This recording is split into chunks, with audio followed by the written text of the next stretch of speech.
Un amigo dice que si hay dos cosas antiguas en el mundo son la prostitución y la cuentería.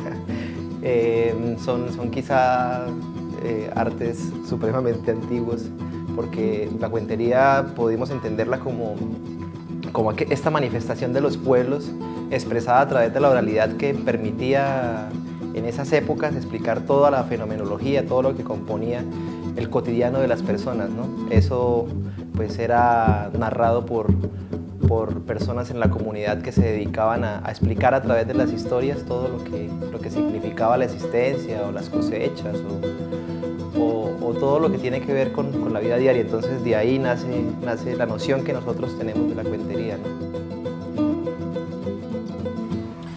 Bueno, ellos son Tribu Poliedros, Memorias Urbanas, porque también cuentan un poco de sus orígenes, de la mitología de Colombia. Bueno, van a contar algunos cuentos ellos solos también. Un popurrí, una mezcolanza, como se diría, ¿no? Y yo me he aprendido muchos cuentos, todo, pero la verdad que el nombre de estos chicos es muy largo, así que me lo tuve que anotar. John Kevin Pérez Lizarazo, mirá qué nombre que tiene, larguísimo. Javier Rueda Fonseca, son ellos que hoy nos van a deleitar con sus cuentitos. Bueno, andan escondidos por ahí, así que guarda. Pero bueno, para que se den cuenta que tienen que entrar, démosle un caluroso y fuerte aplauso, por favor. Hubo un concurso de matemática en el colegio, entonces yo gané el concurso. Me lo ganó por una pregunta, y yo siempre quise conocer al malnacido que había hecho que perdiera el concurso. Había un botín en esa época de 50.000 pesos colombianos al primer puesto y 30.000 al segundo. Entonces esa respuesta me costó 20.000. Ese fue como el punto específico de conocernos, pero de ahí trabamos una buena amistad. En esa época no teníamos todavía ninguna inquietud artística frente al tema de la narración, ni frente a ninguna de las artes. Sí, de pronto una inquietud frente a muchas cosas que uno de más joven, pues tiene frente al funcionamiento de la sociedad y frente a la noción de cosas más equitativas para todos.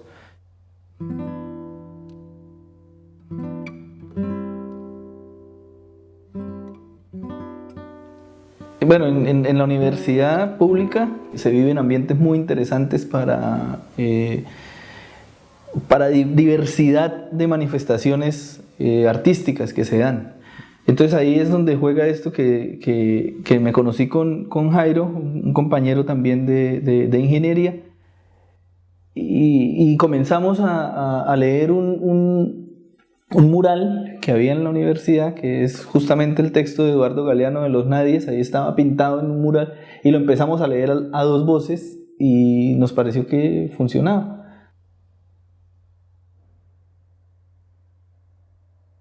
Nosotros realmente nos conocemos como Tribu Poliedros Narración Oral, que es narración en colectivo. Bueno, también es narración coral, como llaman en otros países.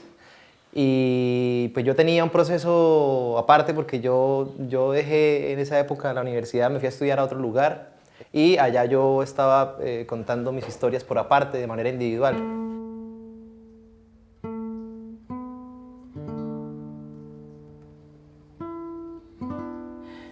Nos conformamos como grupo, como 3 estudiantes de la universidad, y comenzamos a comunicar pues nuestras historias, a contar cuentos, a hacer saliditas pequeñitas por ahí, hasta que poco a poco la propuesta se va como consolidando, digamos. Es como cuando mete uno una cubeta de hielo a la nevera, una cubeta de agua al congelador, digámoslo. Poco a poco se va solidificando. Entonces la propuesta poco a poco va ganando experiencia, va ganando posibilidades, y comenzamos participando en algunos festivales de teatro que se hacen ahí, bueno, después de toda la cuestión universitaria, después del trabajo en la universidad como eje cultural, como eje de manifestación artística. Entonces empiezan a salir algunas invitaciones a algunos festivales pequeños, festivales de teatro. Todas son experiencias así muy bonitas, y como le digo, específicamente el trabajo con los niños Y en la cárcel también hemos ido a la cárcel de hombres, a la cárcel de mujeres. Son experiencias también conmovedoras las que se viven dentro de la cárcel. Es duro, es duro. Nosotros contamos un cuento que no es de nosotros.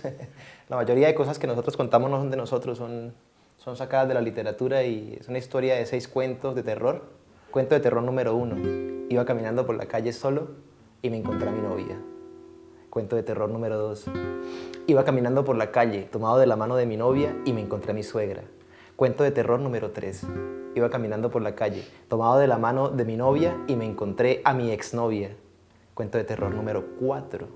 Iba caminando por la calle, tomado de la mano de mi exnovia, y me encontré a mi novia.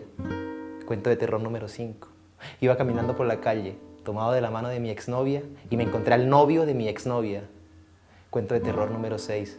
Iba caminando por la calle y me encontré solo. Entonces, lo contamos en la cárcel. Cuando íbamos saliendo del pabellón, un preso se nos acercó y nos dijo: cuento de terror número 1. La comida en la cárcel es muy mala. Y nos tuvimos que ir. Y es duro escuchar eso, pero pues bueno, son cosas que alimentan también el oficio del contador de historias.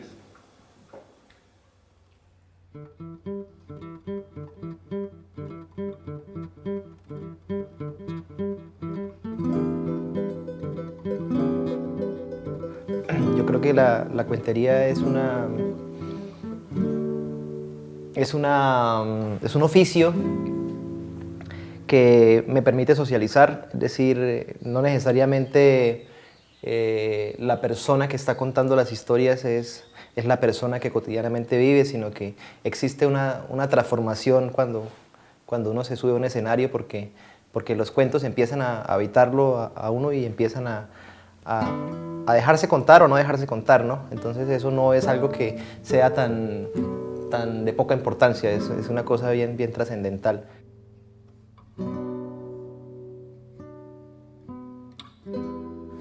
Es una manifestación artística que nace también como una posibilidad o como una necesidad de comunicar. Es también como un punto básico de la narración o de la cuentería, ese ejercicio comunicativo que está ahí, llevar al otro o llevar a los otros aquello que alguien ya sabe o que alguien ya ha leído, que alguien ya ha mirado, y transmitirlo oralmente. El primer lugar a donde fuimos, que esto es toda una emoción porque era la primera vez que salíamos del país, entonces así todo, ay sí, vamos a ir, fue a Bolivia. Sí, fue una experiencia muy bonita porque llegamos a un lugar donde la narración se ve de otra manera, completamente distinta. Entonces llegamos a un lugar donde se rescata lo tradicional, donde hay muchísima relación con la tierra.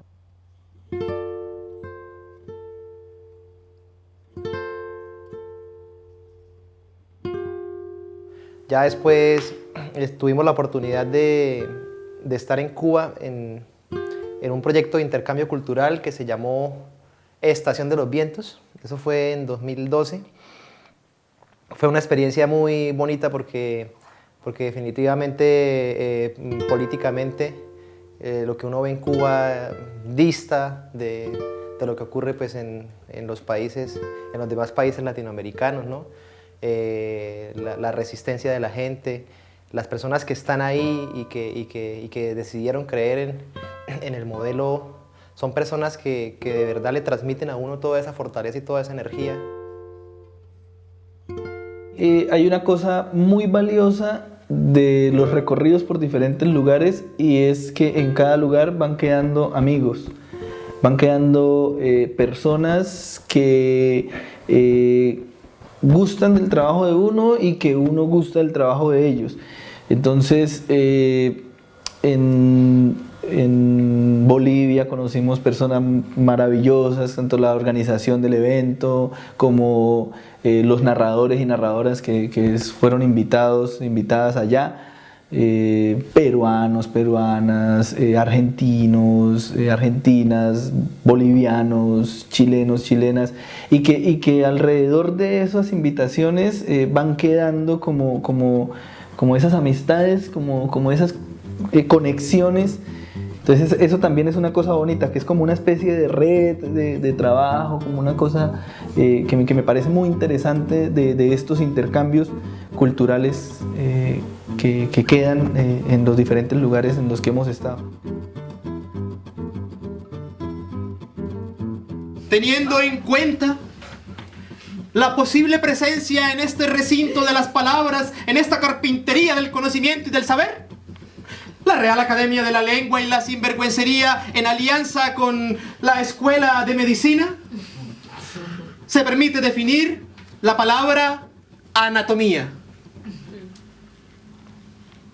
La anatomía es algo que los hombres también tenemos, pero a las mujeres se les ve mejor. Teniendo en cuenta la Operación Cóndor, esos pasajes oscuros, grisáceos, negros, que han compuesto la realidad latinoamericana, la Real Academia de la Lengua y la Sinvergüencería no se podía quedar por fuera del contexto político que ha oscurecido, como dije anteriormente, nuestra historia nacional e internacional. En tal sentido, la Real Academia de la Lengua y la Sinvergüencería se presta a definir la palabra autoritario. El autoritario es el sujeto que te da la respuesta sin que le hayas hecho la pregunta. Descansen.